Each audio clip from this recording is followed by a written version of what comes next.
For drops where the site takes a while to sell out, such as a Yeezy drop on Yeezy Supply due to anti-bot and bots not being able to check out, as well as manual users not being able to get through, this is where Cyber's copy checkout URL feature comes in handy.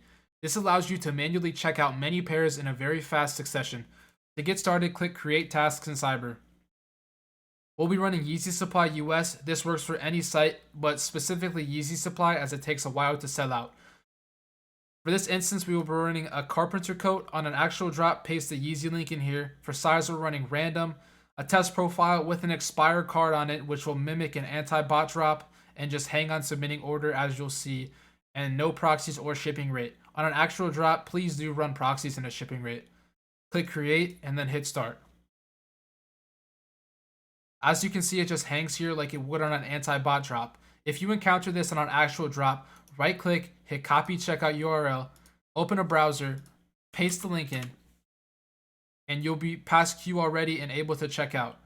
Click continue to payment method, enter your card details in, and hit complete order. If you have 100 tasks, you can do this 100 times and get 100 pairs technically.